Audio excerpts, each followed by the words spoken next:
What is up, fellas? It is preseason. The preseason has begun. There is football on my TV, and that is why I am wearing my hat of whimsy.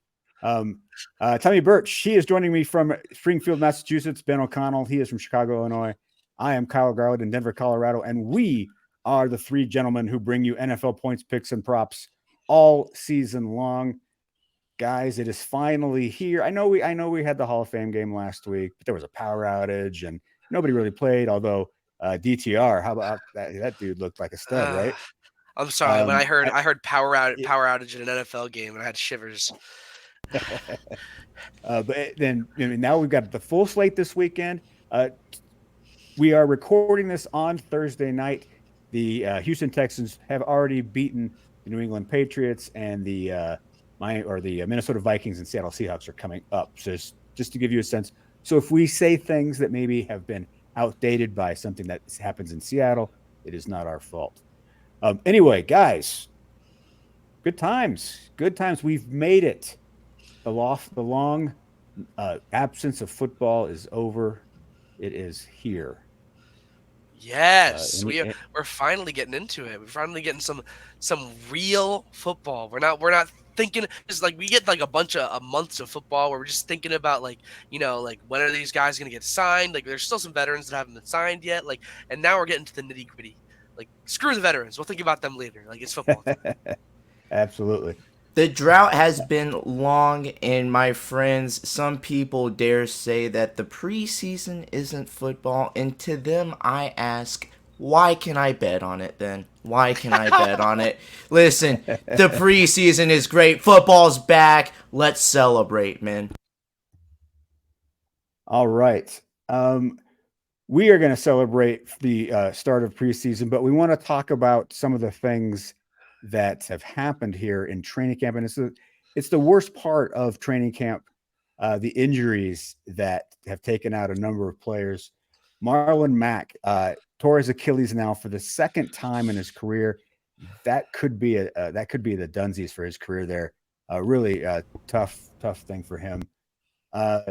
Ben, your Denver Broncos, Tim Patrick, man, awful. The second year in a row now, he is going to miss the season. Right as it was looking like he was going to be an absolute breakout guy. And then Mike McGlinchey, what did he do? He hurt his shoulders. I forget his injury now.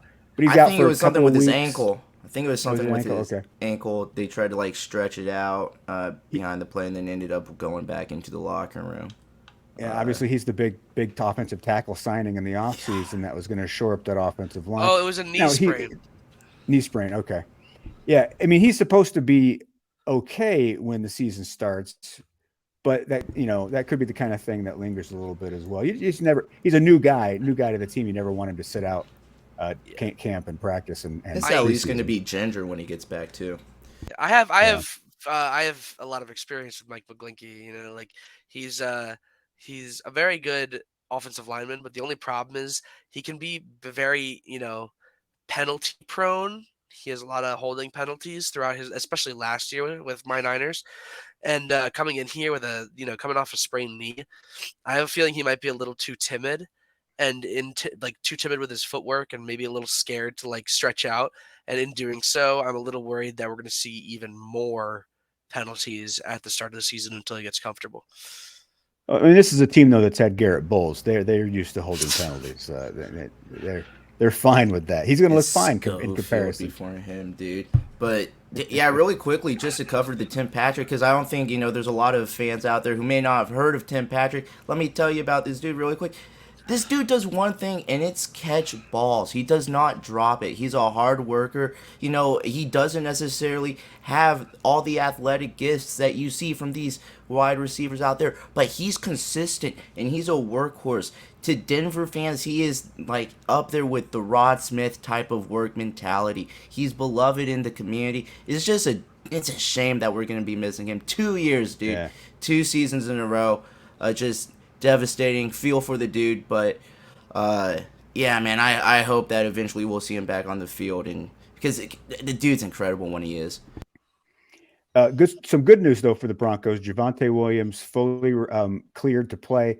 And Sean Payton says that we're going to see Williams get snaps here in the preseason. So, really good news for a guy who had his rookie season ended from a pretty horrific knee injury. I mean, some of those things, maybe, we shouldn't really judge him by this year, but just the fact that he's actually going to be on the field is really good news because I know the severity of his injury had a lot of people worried about his future. So there were people who thought that he wouldn't play until halfway through this season. So for him to even yeah, get snaps in the preseason, man, like beyond the sport, man, just for the dude, you gotta yeah, be happy that the recovery has been so successful so far. absolutely. The Bills say that maybe Von Miller will be ready for Week 1, and let's be honest, they really need him. They were a different team when he went out last year, and look, they still got Josh Allen. He's great. They still got Stephon Diggs, but that window, the little Super Bowl window, shrinking because it's opening for other teams in the And conference. money's coming Money, too. yeah, absolutely. So they really have to get some investment out of Von Miller this year, or a little return on that investment, I should say. Yeah, The especially since Bengals, they have what? so much money going to him. Because like Yeah, specifically absolutely. Von Miller, that contract is insane. They paid You him a can't ton. risk like I hope that he's okay. Obviously, I hope that they're not putting him in there and like putting him in too quick. But hopefully he's okay because if he can't play week 1, it's like it's gonna be bad financially. Well, I It's mean, gonna he's an start looking aging guy tough. coming off now a second knee injury. These are, the kinds of things that really start to show in his. I mean, this is a guy who's built on getting off the ball. We'll see. Um, the Bengals, obviously, Joe Burrow. We're not going to see Joe Burrow in the preseason as he strained his calf. Now, he missed all of preseason last year because of an appendectomy. So, and let's to be fair, the Bengals did start slow. They were, they lost 2 of their first 4 games. They didn't look great right out of the gate, and I wonder if him missing the preseason has a similar effect this year in terms of their slow start. We'll have to see how that plays out. Any reason though for the Bengals to be worried about this? I don't think so personally, at least for me, because all the soft tissue injuries happen in preseason. Like you're playing less contact against like your own teammates. It's all like usually non-contact injury. Like, it happens to everybody. It's the heat. It's the summer. He's gonna be all right. He just needs to. And also, after such a great season last year, it's like he's gonna remain consistent. It's not like he has like 1 year of experience and he was missing a preseason. That's huge. But when you have 2 years of experience and 2 playoff berths and you miss a preseason, like is it really that big of a deal? Yeah. Man, if I'm a Bengals fan, I'm low key okay with this because if we start out slow again, we got an excuse. And if we start out hot, we got bragging rights. And you know what, Cincy? I know that's what you care about. So I'm with you. I think this is only up for y'all. That's ridiculous. In Houston, center Scott Quesenberry tore his ACL and his MCL. He is done for the season. And he was a surprise kind of starter. He got inserted in the starting lineup last year, week 3, and was then a starter the rest of the season. They obviously had a really good running game last year. You've got a rookie quarterback. Um, you know, Tommy, you've played on the line. That consistency with a young quarterback and his center. How important is that, and how much is that going to Oh hurt goodness. CJ Stroud this year? The relationship to have, like losing that guy, if you spend a preseason with this guy and you're getting a relationship going because your center is like the quarterback of the offensive line. So this guy is the only guy on the roster that's been in that position, like for this team. So I mean, he got plugged and played. There's nobody else behind him that's had that kind of experience. So now you lose the one guy on your roster that was there last year, and CJ's kind of going to rely on him for a lot of those early season calls. Some of those hot calls, those mic calls, those are going to come out of Scott, not CJ, because CJ is just trying to get back into his groove. I mean, NFL offenses try and keep it as simple as possible for young quarterbacks because with experienced offensive linemen, one of my best examples, like Jason Kelsey, David Andrews, those guys like know every little thing about the defense. And Scott is not nearly on that level, but losing that level of consistency and it's gonna make I can honestly see losing Scott adding 5 more sacks, and it's not gonna be CJ's fault. Like it'll be partially his, but the new guy they plug in, like it's going to be a mutual lack of experience. Yeah. I mean, it was on display tonight too for those first 2 series. Stroud just, you know, Stroud sucks. Like realistically, he was not having a good time back there. And if this is any, I mean, obviously it's 2 series or whatever in the first week of the preseason. Not to jump ahead, but I mean, like they have a lot of work to do if they want to protect this young quarterback who is supposed to be the face of the franchise, because he can't be going out there getting hit as much as it looks like he's going to be this year. Yeah, that's the thing. You've got to protect your young, especially a slightly built young quarterback. He's not built for a pounding, and so yeah, to make sure that he's not taking unnecessary hits is paramount. We've seen it before. We've seen guys, good quarterbacks who, well, in Houston, the very first pick of the franchise was David Carr. He set an NFL record with 80 sacks in his first year, and he was never the same NFL quarterback after that. He just was scared the entire time back there. He spent the rest of his career with happy feet. I do have a very strong opinion on the sack topic, though. I just feel like I do think that losing Scott is a huge impact on whether or not like CJ Stroud could stay healthy throughout the year or get hit as much. But honestly, a sack is an entire offense stat. It's not just an offensive lineman stat.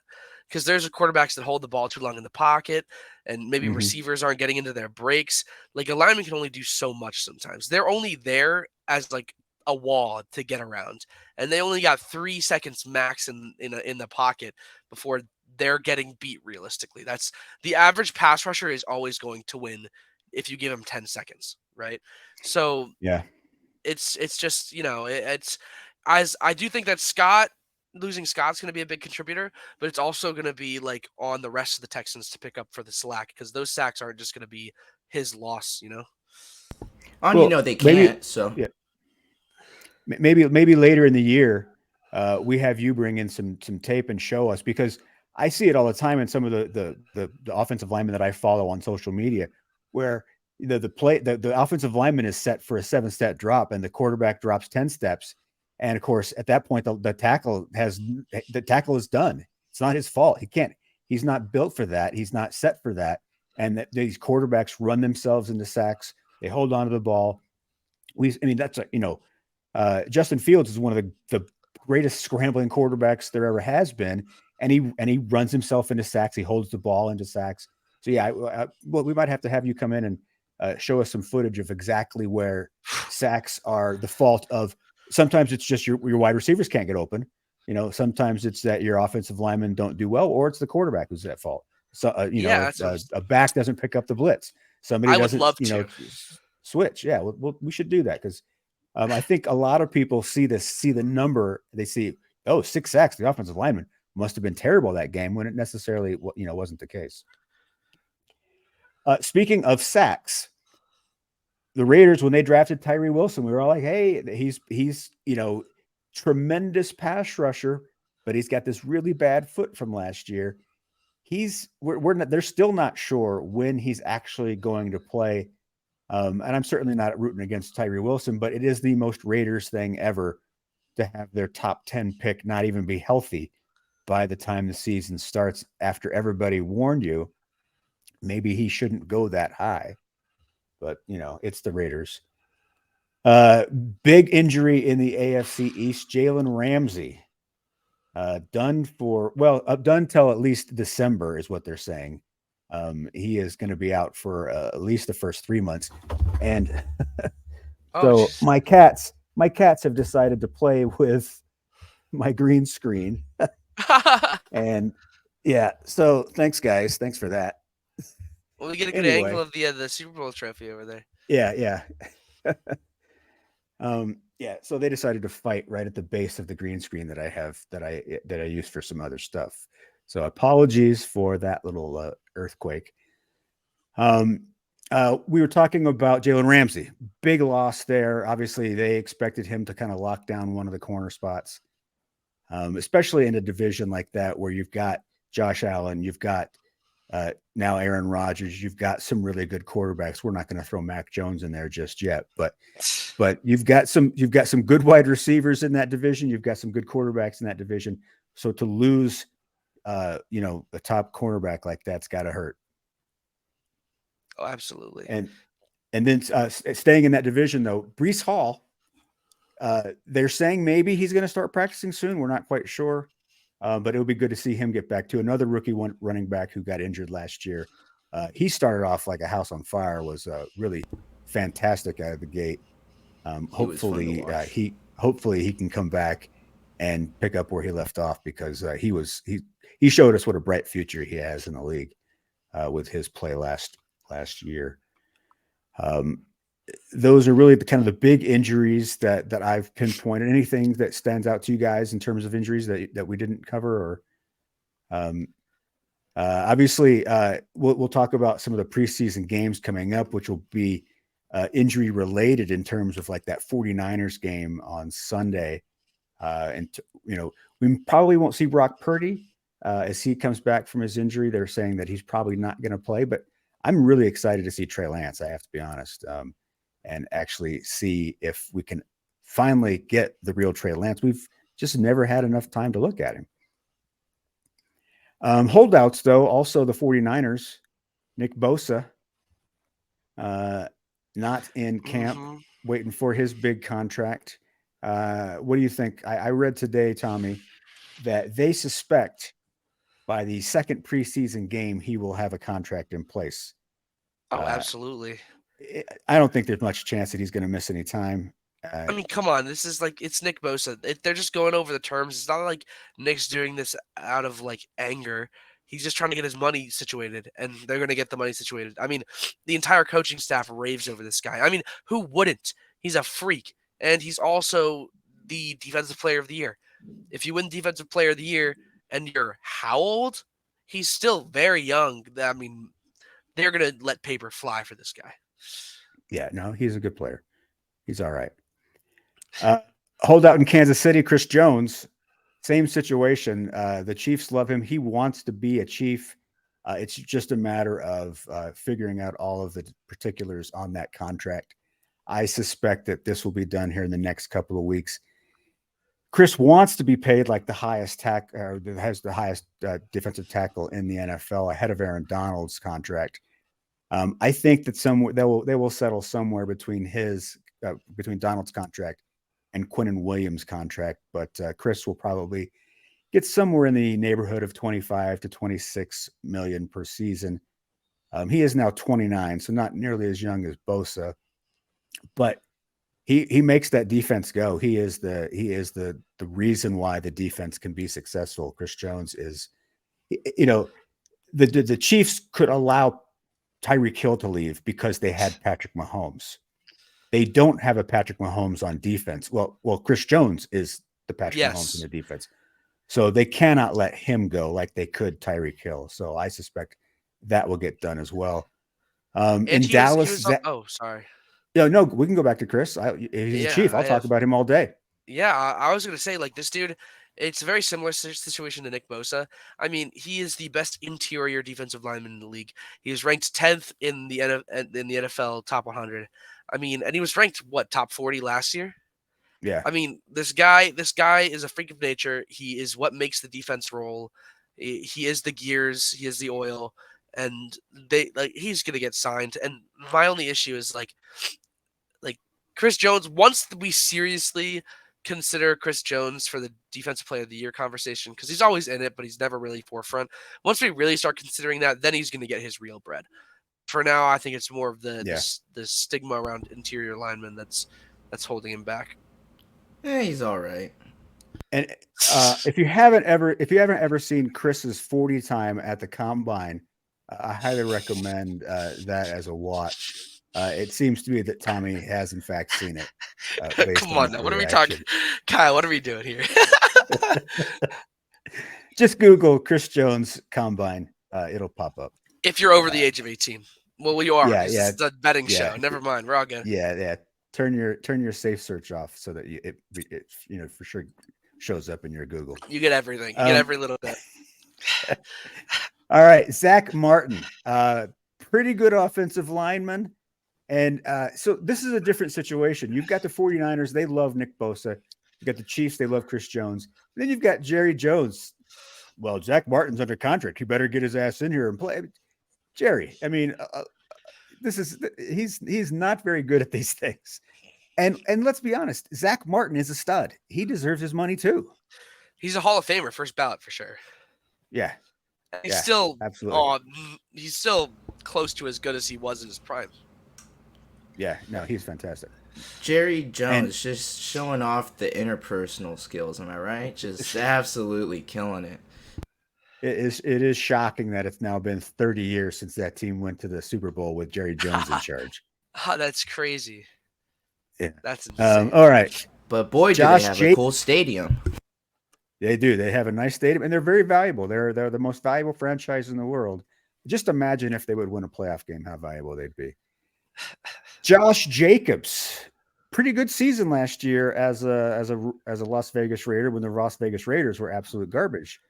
I think pretty good. He doesn't want to play on the franchise tag, but he doesn't really have much of a choice at this point. He can't sign a long-term deal. That deadline has passed long ago. His only option right now is to do something kind of like what Saquon Barkley got from the Giants, which was a teeny tiny little raise. What is going to happen here? The Raiders don't want to pay him, obviously. They don't want to pay him more than the tag. Is he going to actually sit out? I mean, we saw how terrible that ended up for Le'Veon Bell. Let's hope that Jacobs learned a little bit from watching that situation. There's just so many guys that are holding out right now. I think that he might actually refuse to play unless he gets more money, which is just so sad because this dude was, he was the best just pure ground rusher in the league last year, without a doubt. He had the most yards. He was, you could argue Nick Chubb, but this guy, he was very, very good. So it's just a shame, but I really do think he's going to miss a game or two, maybe even the season if he holds out for that long. And I know we got to follow it. We've seen it now with Le'Veon, but I think things are going to be different. I think it might be that way for a few running backs, which is what makes me a little upset. Well, yeah, and one of those is Jonathan Taylor, who was the rushing champion 2 years ago. Also, dude is just a baller. He wasn't as good last year, but he was injured. That Colts offensive line was not nearly as good as it had been. That whole Colts team was kind of a wreck. Taylor's not, he's still on his rookie deal, which is part of what's happening here. And the Colts don't want to sign him to an extension.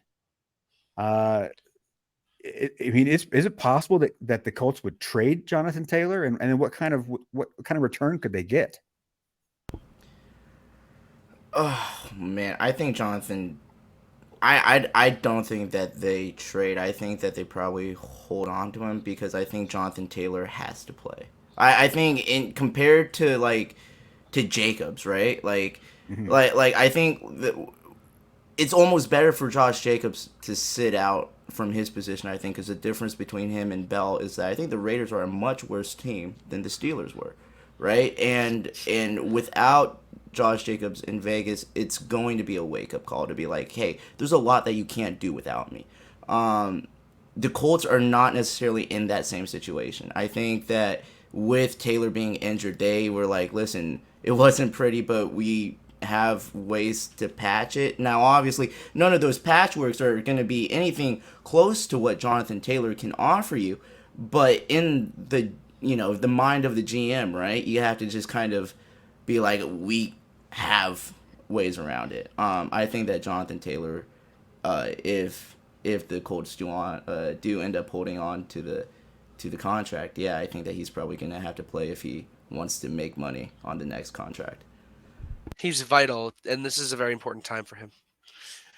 Well, and I think too, you've got this rookie quarterback. You want to give him as many good players around him as possible, and you want to make Anthony Richardson as successful as he can be. Having Jonathan Taylor on the field with him would be a huge help. So yeah, I hope the Colts get something done because I like watching Jonathan Taylor play football. I would hate to see him not playing this year. I think it's crazy to not extend him, like, just in general. I think it's crazy that they haven't done it to begin with. But yeah, no. I hope Unbelievable. he gets on the field. I hope he gets on the field. Dude's fun as hell to watch. All right. So I promised you guys I had talked to Tommy and Ben before we were recording here on Thursday, and I get bored every now and then, and so I do little football weird things. And so I did a football weird thing this last week just to kill some time. And we're going to go ahead and do it tonight. And it's an exercise I recommend everybody do because it was a lot of fun. So what I went and did is I went and I put together all name teams. So we've got an entire football team of Ben's, an entire football team of Tommy's, and an entire football team of Kyle's. And we're going to compare our rosters and see which of our three teams is going to be the best of those three. Who would you pick in a round robin tournament between the Bens, the Tommies, and the Kyles? So that is what I have done. This is gonna be This awesome. is great. This is gonna be awesome. Kyle, this is some of your best work, man. Yeah, my wife should go out of town more often because I just frees me up to do nonsensical stuff like this. I recommend everybody do it. To his wife? We're gonna clip that and send it to his wife. I hope she goes. All right, we're gonna start off with the Bens, and we're gonna start off with the Bens offense. Let me get us off the screen. Oh, there whoa, we go. whoa, whoa! Oh, that is not the Bens offense. That's I guess we'll Tommy's start offense. with me then. No, we're gonna go back to the Bens. There we go. Oh, Big Ben, we like that. We like that. So head coach Ben McAdoo. So not great. Not the guy necessarily that you want leading your team, but there simply are no other Bens that have been a head coach in the NFL. So you're stuck with Ben McAdoo. So you've got Ben Roethlisberger as your quarterback. Now, if you don't like Ben because he's personally, not the greatest of humans, we could give you Ben DiNucci. You could have, Ben DiNucci can be your backup. He's a Bronco. I know he's a Bronco. Stop tempting me with dumb stuff like that, guys. Okay, so Ben Jarvis Green Ellis was a 1,000-yard rusher for two different teams in his career. Good running back situation there. Your fullback Ben Wilson, he was part of that Super Bowl II team that won for the Packers. Your wide receivers, Ben Hawkins, he was an Eagles and Browns player in the 60s and 70s. Ben Obamanu played for the Seahawks for 6 years. I like your tight end, Ben Coates. You got a solid tight end there. So wide receivers a little lacking, but you've got a good pass catcher there in Ben Coates. Your offensive tackles, Ben Coleman, played 135 games. Also the owner of several Stone Cold Creameries in the Jacksonville area. So after game parties will be fun. Ben Oot, 8 seasons with the Colts in the 1980s. Ben Grubbs, your guard there, twice a Pro Bowler. Benji Olsen played for the Titans in the early 2000s. Your center, Ben Jones, 151 starts for the Texans and Titans. He was a Pro Bowler last year. He's a good center. And then your kicker, Benny Ricardo, a Paraguayan kicker for the Bills, Lions, Saints, Vikings, and Chargers. Also an actor. He was in North Dallas 40. And married to a favorite, former playmate, our Playboy playmate. So Benny Ricardo definitely worthy of a spot on the team.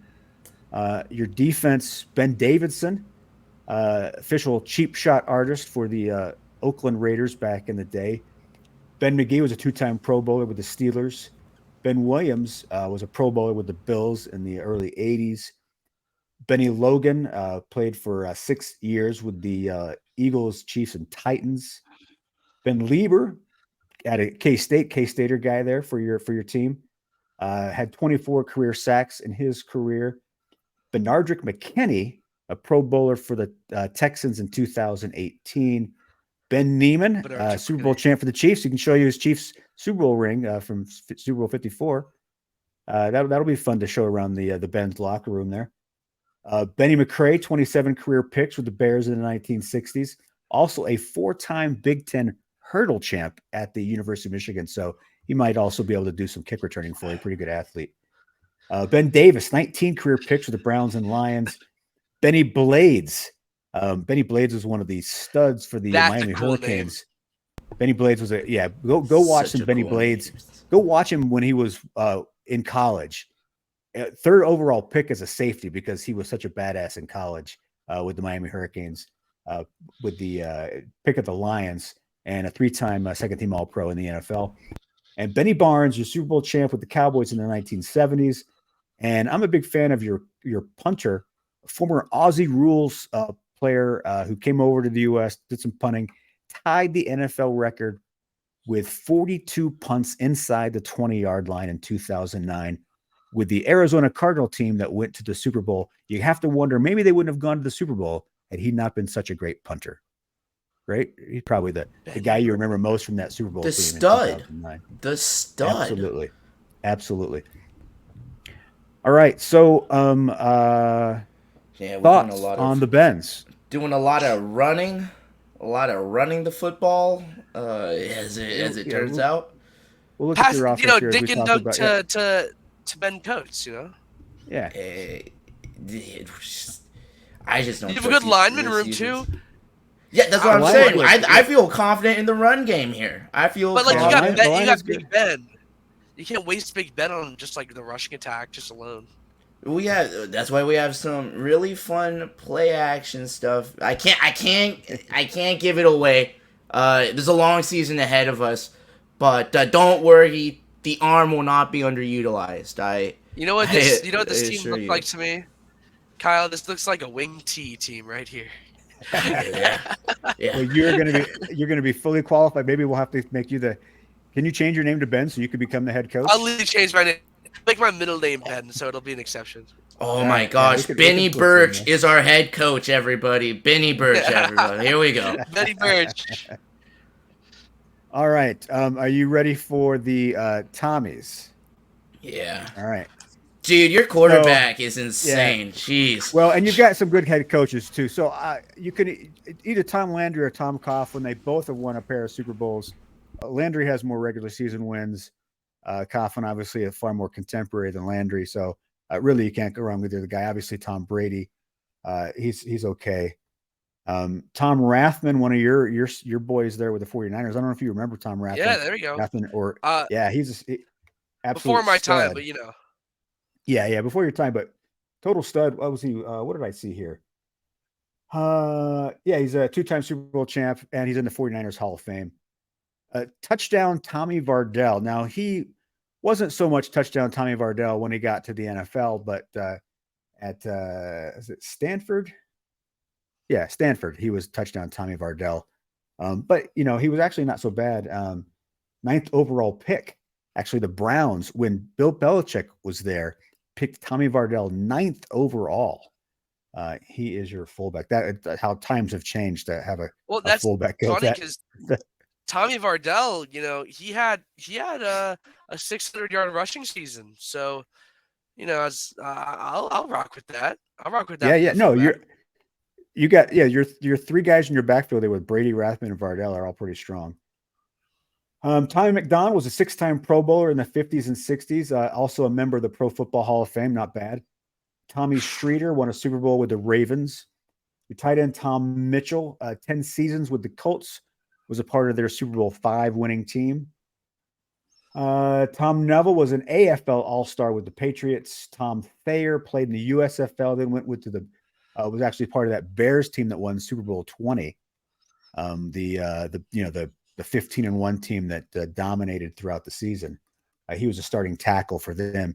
He went to the USFL to start with because they paid him more money.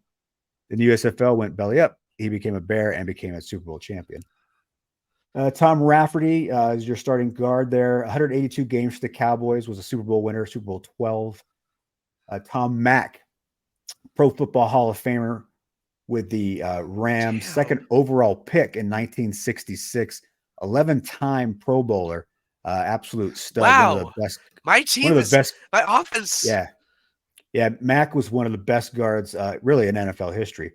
And Tom Nalen, 2-time Super Bowl champion with the Denver Broncos back when the Broncos cared about Super Bowls. And then obviously Tom Dempsey. You can't get any better than Tom Dempsey. Dude gets a 63-yard field goal with half a foot. Tom Dempsey, your starting kicker. Love Tom Dempsey. Love that guy. All right. I watched the Tom Dempsey documentary. Wait, real quick. I'm just letting you know, Ben, my offense is cooking your defense, buddy. Like my offense is cooking your defense. That's just all I got to say right now. Let's see the defense now. We have a good punter. You got a very good punter. I have a good kick. And you got Ben DiNucci on your bench. The defense here, Tommy Hart, 3-time Super Bowl champion with the 49ers as a coach, was an all-pro player for the 49ers back in the 70s. Tommy Kelly was a 38 career sacks for the Raiders and Pats. Tommy Harris, 14th overall pick in 2004, 3-time Pro Bowler with the Bears. Tom Sestak, 6-time All AFL with the Bills. Tom Jackson, 3-time Pro Bowler with that Orange Crush defense in the 1970s. That was then crushed by the Dallas Cowboys in the Super Bowl. So your head coach, Tom Landry, there taking out Tom Jackson and ending his Super Bowl dreams. Tommy Nobis, really interesting guy. The first ever draft pick by the Atlanta Falcons. Back then, a linebacker went number 1 overall to the Atlanta Falcons in 1966. Ended up being a 5-time Pro Bowler, so a pretty good linebacker. But can you imagine a linebacker going in the top 10, let alone number 1 overall? Tom Addison, 4-time AFL All-Star with the Boston Patriots. Tommy Morrow, your first corner there, Raiders in the 60s, holds the record for most consecutive games with an interception, 8 games in a row with a pick for Tommy Morrow. Tommy Goodness, my whole team is insane. Tommy Maxwell was a part of that Colts team that won the Super Bowl 5. Tom Myers, 36 career interceptions and a member of the Saints Hall of Fame. Tommy Casanova, 3-time Pro Bowler with the Bengals in the 1970s. And I think my favorite of your players is Tom Tupa. Tom Tupa. I love Tom Tupa. Tom Tupa began his career. He spent the first 6 years of his career, he was a quarterback. Then he became a punter and became a great punter at that. I absolutely. And he was the punter that went in as the emergency quarterback for the Jets and threw 2 or 3 touchdowns. Yeah, he's a stud. He was quarterback for 6 years, then became a punter for the last 11 years of his career. Tom Tupa, one of my favorite all-time players, really from any position. So there are the Tommies, and I think if we line up the Tommies versus the Bens, the Tommies are pretty good shape, pretty good team. Yeah, I feel like it's pretty late, but I haven't seen Kyle's yet, and I feel like there's a lot of really good Kyles. I already know a great coach, Kyle Shanahan. That's the first person that popped into my head, but I don't even know if that's the best Kyle. Of the coaches, it absolutely is the best Kyle. Head coach Kyle Shanahan. I feel really good about him as my head coach. Quarterbacking Kyler Murray. Worst of the bunch. Sorry. Maybe. But I got Kyle Juszczyk, who you absolutely love. That's so sad. I can't believe you got Kyle Juszczyk. That's insane. I'm not sure why I've got two tight ends. Yeah, I'm going to run 2 tight ends because I remember now. I didn't have very good running back options. So we're going to go a 2 tight end set we're running 11 personnel every time out because I just don't have the running backs. It's not very few running backs have been named Kyle over the years. But Kyle Rote, great wide receiver for the Giants, part of the Giants Ring of Honor back in the 1950s. Kyle Rote's son, Kyle Rote Jr., one of the first legitimate American soccer stars in the 1970s. For those of you who are NASL fans in the mid 70s, Kyle Rote Jr. Kyle Williams, Super Bowl champion. You know Ben, you know Kyle Williams, played for that Denver Broncos team that won Super Bowl 50. Kyle Pitts, my first tight end. I like him, pretty good tight end. And then Kyle Rudolph. So my 2 tight ends, two tight ends that I like. They're going to make up for the fact that I'm stuck with Kyle Williams as one of my wide receivers. Kyle Turley, 7th overall pick of the Saints, and first team All-Pro in 2000. Also, very outspoken supporter of cannabis for pain control. So Ben is a big Kyle Turley fan. Kyle Kosher, 120 starts for the 49ers, Lions, and Cowboys. Kyle Fuller, currently with those Denver Broncos. He's also played for Houston, Washington, Miami, and Seattle. Kyle DeVan played for 5 different NFL teams. Now he's the O-line coach at UNC Charlotte. Kyle Cook, he made 66 starts with the Vikings and Bengals. And that is not the same Kyle Cook who is with Matchbook 20. And we do not have a kicker. We've never had a kicker named Kyle, so we are going to go for it. We are going for 2 every time we score. And with those tight ends, why wouldn't you go for 2? No, let Rudolph kick. Let Rudolph kick. Does Rudolph kick? But I bet he could, dude. I bet he's got that leg strength, man. He looks like. I bet he does. I bet he could just send it, bro. I bet he could send it. Probably. All right, my defense: Kyle Vandenbosch, obviously 3-time Pro Bowler, finished with his career 58 sacks. Kyle Moore played for the Bucks, Lions, Bills, and Bears. Kyle Williams, 6-time Pro Bowler for the Bills, retired in 2018. Kyle Love, Pats, Jags, Chiefs, Panthers, and Bucks from the defensive tackle position. Kyle Van Noy, twice a Super Bowl champion with the Patriots. I've heard that guy's name a million times up here in New England. I'm starting to think there was a reason we started with the Bins. Kyle Clifton played for the Jets in the 80s and 90s. 3 times he led the NFL in tackles, retired with 1,484 career tackles. Oh, goodness. Kyle Fackrell, drafted by the Packers, also played for the Giants, Chargers, Raiders, and Ravens.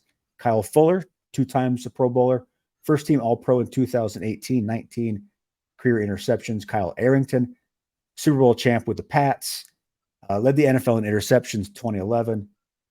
Kyle Duggar, obviously a second-round pick of the Patriots. He is on that team. Kyle Hamilton, 14th overall pick by the Ravens last year, all-rookie team last year. And then Kyle Richardson, Super Bowl champ with the Ravens, also part of a dubious record in that Super Bowl that he won. He was part of the 21 total punts in that game, which is a Super Bowl record. I want a guy who can punt the ball when the spotlight is the brightest, and that is Kyle Richardson. So those are the Kyles. Kyle, if I'm gonna be so real here, I'm sorry. I think that I got you too. Yeah. No, I mean, there have been a lot of pretty good Toms over the years. Your offensive line by itself would win you some games. I'm so happy my name is the most common. Yay, originality. Yeah, no, right? I'm sure if we had a Joe, they would be pretty competitive as well. You quite help but the spot. Joe Thomas, Joe Thuney, Joe Schobert. Oh, yeah. That's one you don't hear a lot. Yeah. Pretty good. Couple good quarterbacks who've been playing. Yeah. Joe Flacco would be the first Joe that I would think of. Joe Montana. Sure. Yeah. Who's this Montana guy that we're talking about? Have you heard of Flacco? Oh my goodness, this guy is gonna change Denver or whatever we said. He did change Denver. They went way down. All right. So those were the all name teams. Everybody, it's a fun exercise. Go home, figure out who your best players are at each position with your name. I learned a little bit about football while I was doing that.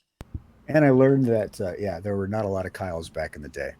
So I'm confident the Ben team could take on about 4 teams, including the Mary Sues and the Rebeccas. You know, like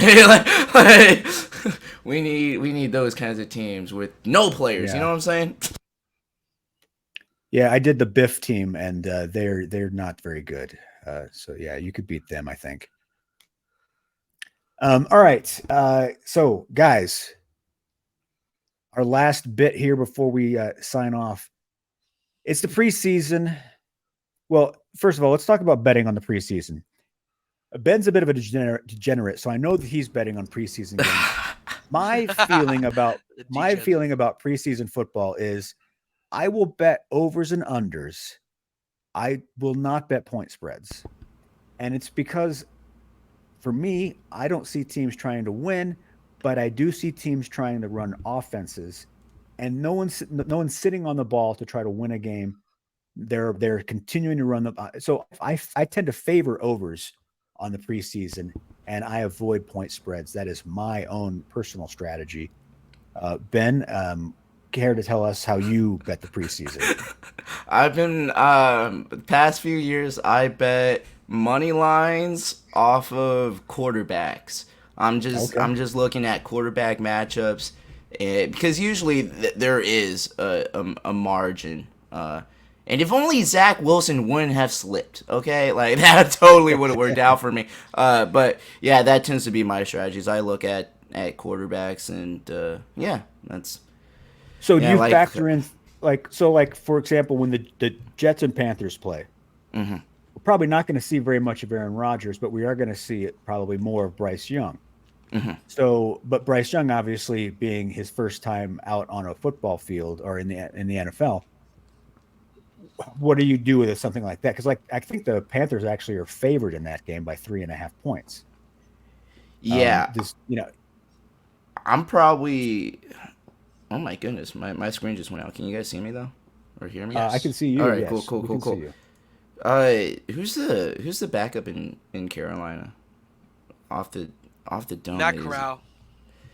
Oh yeah, Matt Crow. I would, yeah, I'll probably side the Panthers because, like, to me, uh, Zach Wilson and Bryce Young, I expect to have about the same of output. Like, I don't, you know what I mean? Like that to Mhm. me, if you can put up a couple field goals, uh, and be fine with it, uh, yeah, that. I wish there was more science to this, guys. I Yeah, think part of me just likes losing money. I'm not sure. It doesn't happen often, so I don't think that there's consequences for my actions half the times. But But then well, again, I anyway, do preseason think ball, because come here preseason for balls are betting different. advice. I'm sorry. watching the preseason is certainly informative when it comes to betting on the regular season. When you figure out what kind of what kind of touch shares players are going to have, who becomes favorites of quarterbacks, things like that, where you can start to see some tendencies in how players are going to be, so that you can target, especially like when with prop bets, when you figure out which rookies clearly have stepped forward, who is going to become the maybe not the one or two option, but the third or fourth option, and so it allows you it's a great just a way to file away information for when the games are for real and we actually are betting then with more information, because that's the problem with the preseason is there's so little actual information informing our bets, especially here in week one. Yeah, that's what I was about to say. Week 2, I think, is probably the best week to bet in the preseason because week 3 is going to be just uh, everyone kind of like starting to really scramble for spots and stuff. This next week 1 tells you who's having a bad camp and who's having a decent camp. And then you kind of just take that into account for the next week. That's kind of what I do. Like, cause when someone's having a bad camp, it just shows on the field. You know what I mean? Like, Yeah. it is sloppy. So take advantage. Take advantage of that. When you see a team that is just remarkably horrible, just file that away for next week and bet against them. That's Ben O'Connell's secret for you. All right, so let's talk about some of the games that we're most excited here for the preseason. The games that I am for sure going to watch. I'm probably going to watch all of them to some degree. I've got the NFL package where you can watch the game in like 30 minutes. I'll do that with all of them. But the ones that I'm most excited to watch here in week one, Colts Bills. That's a Saturday game. I really want to see Anthony Richardson's first game. I want to see how that Bills defense looks. Obviously, they're only going to be on the field for a little bit. They're not going to have all their starters there. I'm not expecting to see much out of Josh Allen, if anything. I'm more focused on watching Anthony Richardson play for the Colts. Second game I'm really interested in, Jags Lions in week 2. Both these teams have high expectations. How are they going to respond to those expectations? Both are favorites to win their division. Obviously, the Jags were a playoff team last year. They won their division last year. They play in a really terrible division. Um, but are the Lions actually ready to step forward and win the NFC North? I mean, there's you still have the Vikings, who were a great team last year. Now we all expect that they're going to drop back a little bit. obviously we don't really know what the Packers are going to be. So I just want to see the Lions and see if this Lions team really is ready for prime time. And then that last game I'm interested to see, week 3, Seattle and Green Bay. You've got two teams that, well, Seattle's a playoff team last year. I'm excited to see those 3 wide receivers all play together with Jackson Smith, Najigba joining Lockett and why am I? It's late and I'm drawing a blank on the other guy's name, of course, but the guy. DK. Yeah, DK. Yeah, You're all Mississippi good, State guy. But yeah, those 3 guys, I just think on the field together, it's going to be spectacular. And I'm really interested to see how Jordan Love looks against what is a very good secondary in Seattle. This is a defense that he's going to have to really. I mean, he's going to have to show us what he's learned in the NFL over these last 3 seasons, because that is a great defense. It's certainly a great secondary, and now they've added even more to that secondary. So I'm really excited to watch the Seattle defense versus Jordan Love. Those are the 3 games that I'm interested in here as we look ahead to the 3 weeks of the preseason. How about you guys? Ben, you kick it off, buddy. You want me to go first? I got Yes, sir. you. All right. The first one I'm looking forward to is going to be the Broncos taking on the Cardinals. Surprise, surprise. It's going to be interesting to see the Broncos starters out there. Broncos country has been told for too long that it's not the players' fault. It was the coaching staff. And you know what? We just need a little bit of a sign that is the case here. I think it's good that we're going to see Russell. I think it's good that there are some strict guidelines. There ain't going to be any of the floppy swamp hats on the sidelines. Nobody gets to be out of pads. Everyone's going to be locked in, tuned in for their teammates. I think it's going to be there's a new environment and locker room culture in Denver. I'm excited to see how that goes. We're gonna get a little bit of a taste of that early on. My next game is gonna be the following week, Saturday, August 19th. I have the Bears and the Colts. For similar reasons as Kyle, I want to see Richardson play. I think that the Bears' defensive scheme and giving him some more time to get adjusted to the speed of the game, we're going to see more of an idea of where he's at. And just, Buffalo right off the bat. In Buffalo, it's preseason, but they're still rowdy. They're excited for football. It's an interesting place to have your first NFL experience. So being able to get home and go through that home routine for the first time against the Bears will be a good showing for him. And then the third one, it's kind of a cop-out answer because it's 2 of them. I'm very interested now to watch the rest of the Houston Texans games. I'm interested to see how Stroud continues this growth here. 2 for 4, 13 yards and an interception is a crazy start. I know, it's the first preseason game. You can't put too much on that, but yeah, there's only up from here, and you got to hope that he goes up. And so I am interested to see how that develops over the next few weeks. So the Texans games are going to be the ones I'm going to be watching there. Did Will Anderson play tonight? I did not see the early parts of that game. Did Will Anderson play? I am not 100% sure. I'm going to be honest with you. I was running... I was in Target while having this stream on my phone. I'm not going to lie. All right. Yeah. Well, that because I'm along with watching Stroud, I think watching Anderson is going to be really interesting as well to see how he grows in the NFL as a pass rusher. He did play. Okay. He had a tackle. All right.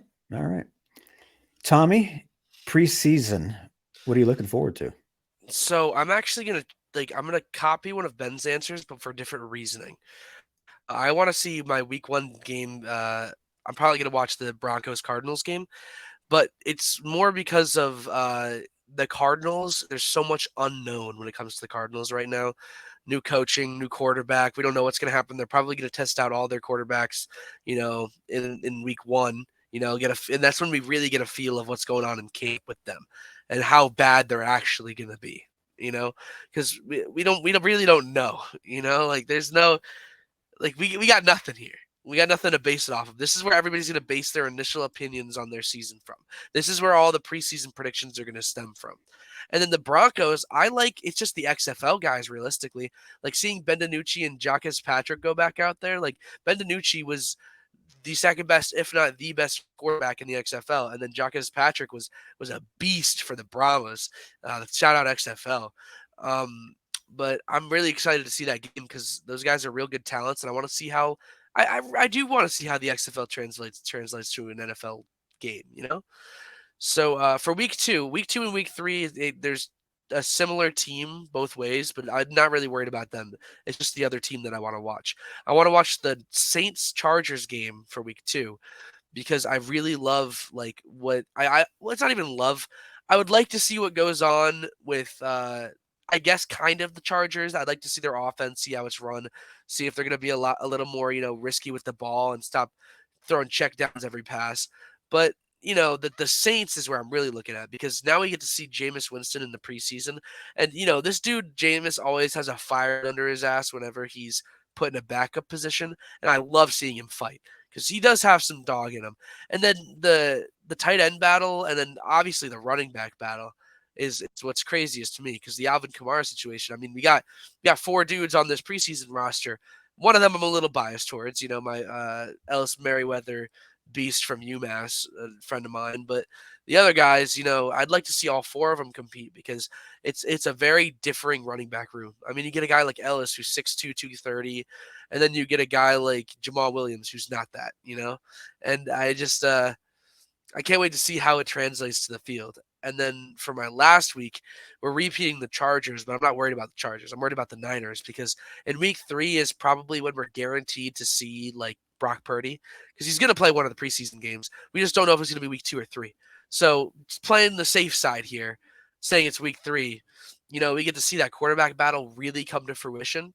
And then there's a lot of young guys on both these teams that are just unproven. I know that's how it is for a lot of preseason teams, but the Niners receiver room is always like they got some good guys in there right now. They got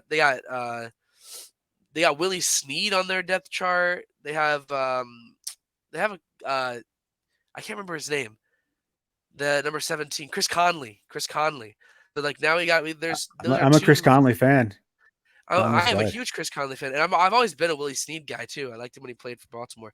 So like these, it's gonna be fun to see some, and we're gonna see some names that you haven't seen in a while that you used to watch when at least for me when I was younger, a couple of years ago.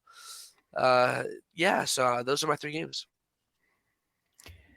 Yeah, I'm looking forward to week 4 of the regular season for the 49ers when Carson Wentz is their starting quarterback. I think that's going to be a lot of fun to see. Kyle, you're the funniest man alive. You're a comedian. Oh, just keep racking up. Talking about the 49ers quarterback situation for a minute, you've got 2 top 5 picks in Sam Darnold and Trey Lance, and then you've got Mr. Irrelevant, who is the incumbent, but he's also a 7th round draft pick who's only played a handful of games, and he's coming off a pretty serious elbow injury. So it's just such a dichotomy of these guys who were supposed to be stars, this guy who was supposed to be nothing, and yet they are on this playing field as they come into this preseason. The 7th rounder is really the guy that everyone expects to win the job. And the funny part is, like, I've been watching. I mean, obviously, I'm taking a lot of attention to the camp updates for the Niners, and Brock's been throwing all camp, and Brock looks very good. He was in, and we're still the best. I mean, we're still talking about the best defense in the league here. Like, it's still not debatable until we get to week 1 and see some differences. But he threw 3 red zone touchdowns in a row against the best defense in the league. And he's not even like, I know that's like but like he looks good. But the defense is not allowed to touch him right now though. So that's he's wearing the big giant helmet from that helmet guy wore, and yeah, it's he looks like Don Beebe, but yeah, I no, the fact that his balls look good, considering it was an elbow injury, is important. I don't put a whole lot of stock in what happens in preseason or in camp. In preseason games are different, That's but true. in when you're camp, because there was the one year Patrick Mahomes threw like 15 interceptions in camp, and everybody's like, "Oh my god!" And he's like, "Well, this is the time for me to try stuff out, and this is the time for players to try things out, for defensive players to try things out, for offenses to try things out." This is so I don't put a lot of stock in those numbers, but the fact is that he looks healthy is obviously a huge positive. I just can't remember the last time we had one of the Super Bowl favorites this unsettled at quarterback going into the season. And I think it's really interesting. I think that's a credit to the defense, obviously. It's also a credit to Kyle Shanahan that people have faith that it doesn't really matter which of these three guys becomes the quarterback. Shanahan will get them to the playoffs, even if Carson Wentz is their starting quarterback in week 4. They're obviously it's going to be a fun quarterback battle to watch. Really, that's probably. I mean, are there any other quarterback battles? Maybe in Tennessee. That's the only other real quarterback battle that I can think of. Is Tampa decided? Well, no. But does anybody care about Kyle Trask and okay, come on, Baker Mayfield? Kyle. Come on, Kyle Trask. What are we talking about here? I love Kyle Trask. If Trask wins the job or Baker Mayfield wins the job, it will change nothing for the Bucs. You don't know that because Brock was third in the depth chart, and Kyle's very young, and Kyle was behind Tom Brady. So if Kyle goes in there and he looks like a vet, I'm just saying I'm not going to be too surprised.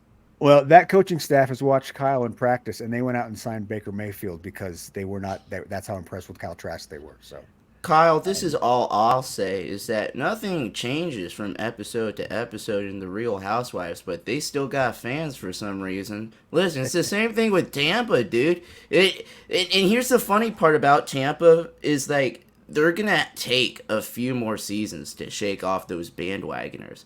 Like it's gonna take a couple years to just of this suck. To just really get those Tom Brady followers off of this team, bro.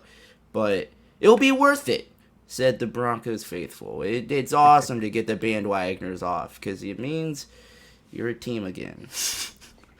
Well, I guess for me, yeah, so you're right. There is a quarterback competition going on in Tampa Bay. To me, the only other one that's interesting is Tennessee. That's fair. That's completely fair. Where you've got Tannehill. You've got obviously Will Levis as the rookie, and I'm just curious will Treylon Burks actually take a step forward? What kind of, where's Derrick Henry going to be? I mean, I think that's it's the most interesting mediocre team in the NFL. I have no doubt that the Titans are going to miss the playoffs, and I am still very intrigued by them. So there's not very many teams that are going to miss the playoffs that I care about like I do the Titans. So I guess that's where their quarterback competition interests me as well. That's fair. And Will Levis is a Connecticut native. Attaboy. Isn't that their fault? I heard he's picked it up in camp too, but camp, take it with a grain of salt.